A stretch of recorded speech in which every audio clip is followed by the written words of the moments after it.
Hello दोस्तों past continuous tense को rules structures की मदद से इतने बेहतर तरीके से समझा जा सकता है कि बड़े ही आराम से किसी भी उर्दू की ट्रांसलेशन को प्रेजेंट कॉन्टिन्यूस या पास्ट कॉन्टिन्यूस टेंस के अकॉर्डिंग आए तो आप उसको फ़ौरन से इंग्लिश में लिख लेंगे। तो पास्ट कॉन्टिन्यूस टेंस आज हम देखने लगे हैं। सबसे पहले देखें दोस्तों के रूल्स के बारे में। पास्ट कॉन्टिन्यूस टेंस जो है उसके रूल्स क्या हैं। सबसे पहला रूल तो है जो इसमें हेल्पिंग वर्ब इस्तेमाल होते हैं। हेल्पिंग वर्ब वो हैं, प्रेजेंट में तो आपको आइडिया है कि इज आर एम इस्तेमाल किए जाते हैं, लेकिन पास्ट कॉन्टिन्यूस टेंस में जो हेल्पिंग वर्ब इस्तेमाल किए जाते हैं वो है वॉज और वर। ये वो दो हेल्पिंग वर्ब हैं जो पास्ट कॉन्टिन्यूस टेंस के अंदर इस्तेमाल किए जाते हैं। अब आप दोस्तों दोनों हेल्पिंग वर्ब को देखें कि वॉज और वर ये दो हैं, लेकिन ये कब इस्तेमाल किए जाते हैं। वॉज कब लगता है यानी कि, और वर कब लगता है। अगर हम बात करें यहाँ पर वॉज की तो वॉज लगेगा ही, शी, इट, या फिर कोई अकेला सिंगुलर नेम हो तो फिर वॉज लगेगा, और आई के साथ भी अक्सर औकात वॉज लगता है। तो यहाँ पर आ जाएगा वॉज। वर कहाँ लगता है जी? वर लगता है अगर सेंटेंस जो है वो वी, दे, यू या फिर प्लूरल नेम से स्टार्ट हों।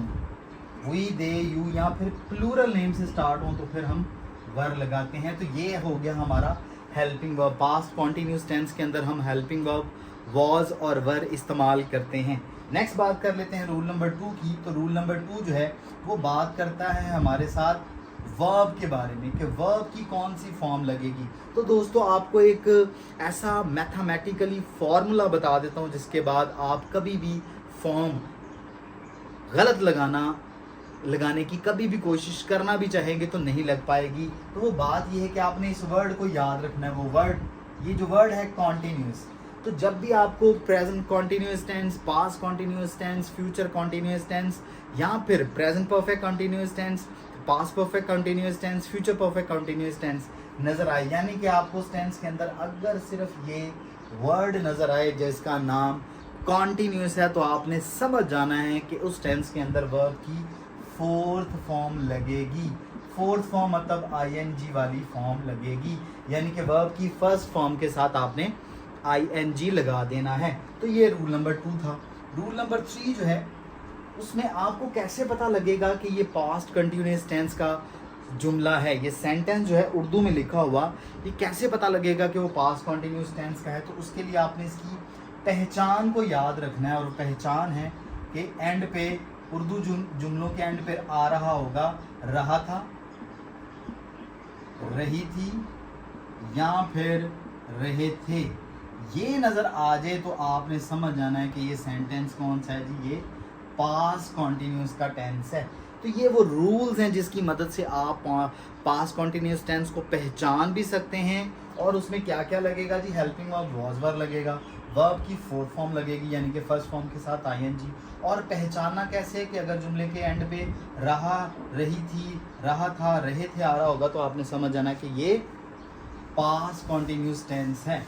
अब बात कर लेते हैं दोस्तों इसके स्ट्रक्चर्स की कि कैसे अगर उर्दू का जुमला हमारे सामने आ जाए, सेंटेंस हमारे सामने आ जाए, तो हम उसको कैसे सॉल्व करेंगे इनटू इंग्लिश। तो बात कर लेते हैं यहाँ पर हमारे पहले स्ट्रक्चर की। तो पहला स्ट्रक्चर है हमारा यहाँ पर सिंपल स्ट्रक्चर।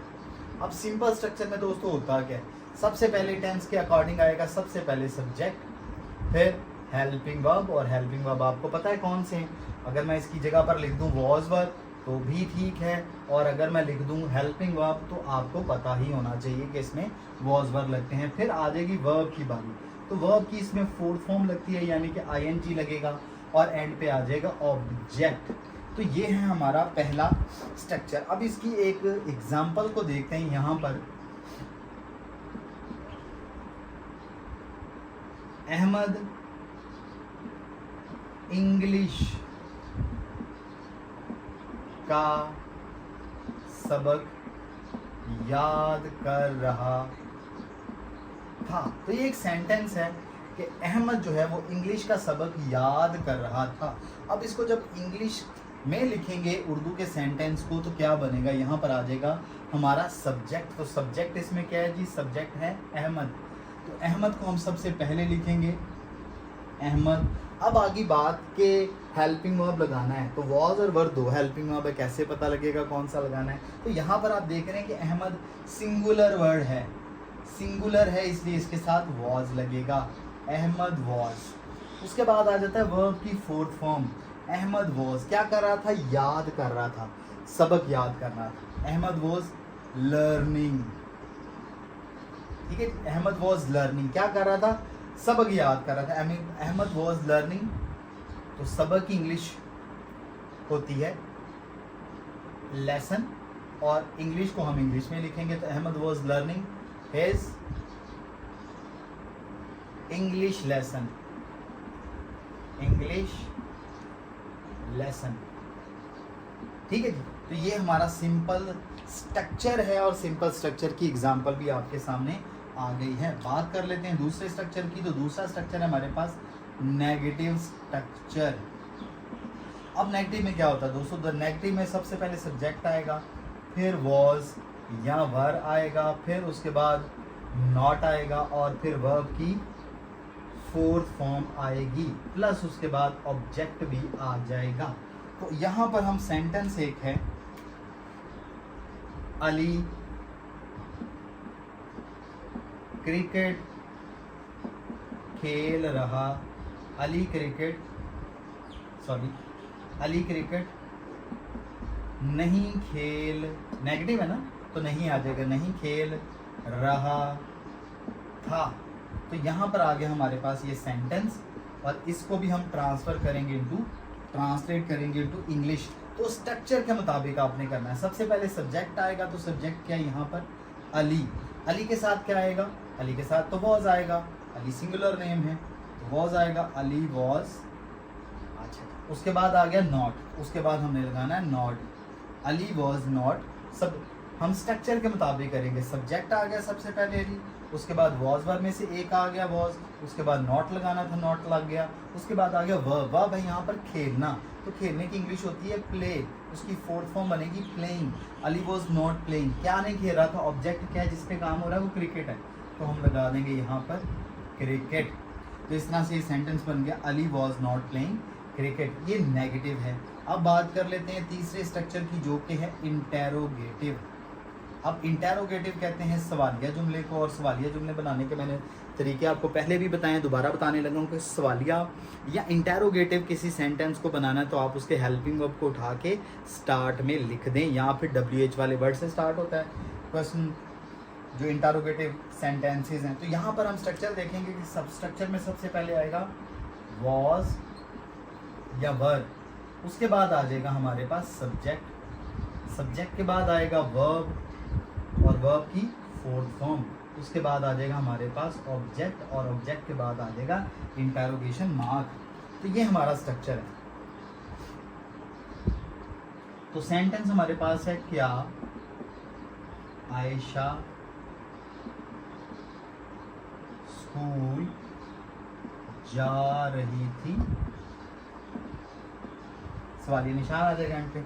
अब ये इंटेरोगेटिव सेंटेंस है, तो इसकी एग्जांपल को हमने अकॉर्डिंग टू स्ट्रक्चर सॉल्व करना है। स्ट्रक्चर है जी यहाँ पर सबसे पहले हेल्पिंग वर्ब आना है, तो आयशा सिंगुलर नेम है, इसके साथ भी वॉज आएगा, आ जाएगा आयशा वॉज, आयशा, आयशा सब्जेक्ट आ जाएगा हेल्पिंग वर्ब के बाद। पहले हमने हेल्पिंग वर्ब लगाया, अब उसके बाद हमने सब्जेक्ट लगाया आयशा, और उसके बाद आ जाएगा वर्ब की फोर्थ फॉर्म, वो है जाना, जा रही थी, तो जाने की इंग्लिश होती है और गो की सेकंड फोर्थ फॉर्म बनेगी गोइंग। वॉज आयशा गोइंग, कहाँ जा रही थी, टू स्कूल, तो यहाँ पर आ जाएगा स्कूल ऑब्जेक्ट है, तो यहाँ पर आ जाएगा टू स्कूल।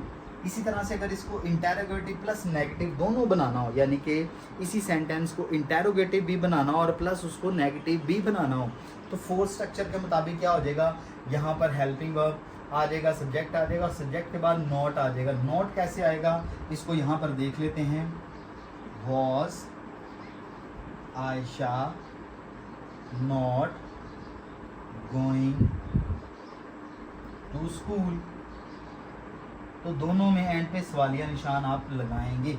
ये है जी स्ट्रक्चर्स, रूल्स और उसकी एग्जांपल्स, ये पास्ट कॉन्टिन्यूस टेंस था। मिलते हैं अगले लेक्चर में, तब तक के लिए अपने पेरेंट्स का बहुत सारा ख्याल रखिएगा, और वो जो कहते हैं नहीं हो सकता वो आपको नहीं जानते।